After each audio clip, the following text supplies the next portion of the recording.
teams in club reality in football. My speech then begins in 3, 2, 1. So I think in any regret motion, two things are mainly needed. There should always be a metric of regret. Notice why this is true. Our metric of regret within this debate is going to be quite simple. First, I think if the harms that are actually associated with that assisting maybe are very small, or the harms are actually reversible, then there is no reason as to why we should regret.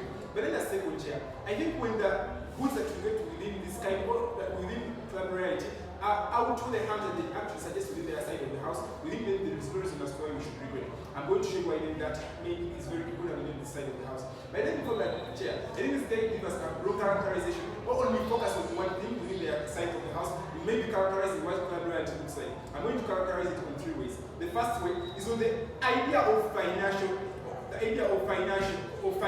Notice here, many people are actually existent within these teams, however much they beat them, but then what they lose is like this, even if these teams actually don't have money that necessarily drives them, people are going to stay strong into those teams. But then second, the idea of management. Even if a coach is just away, even if a new player is built within the side of the house, then it's still these people still stick onto these teams. By that time, even if these teams lose within the long run, these people always have that belief that, you know what, we should stay with our teams. I think what drives them is that it's quite simple. The idea of individual autonomy. Not there. These guys have the right to decide what is wrong or bad within most cases. These guys have the right to decide that, you know what, I am able to go out within this team or maybe leave that to go to another team. I think that is very bad, that it questions the idea of individual autonomy. 3 things we get within their side of the house. First, I challenge their metric of regret, because when we ask them through cross-examination, that what is your metric of regret, they say that we regret this and because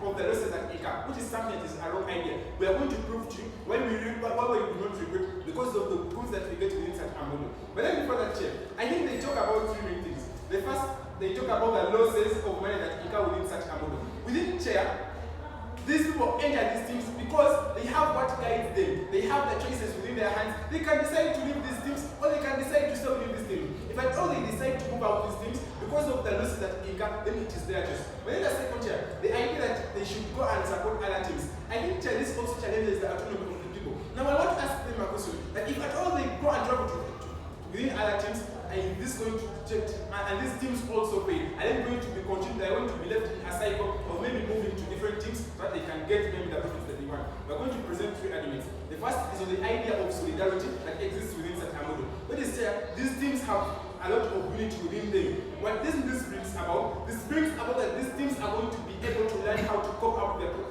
problems that they have. The impact of this is quite simple. These teams are going to be able to grow within the long run. These teams are going to be able to grow simply because they still have a lot of people that are very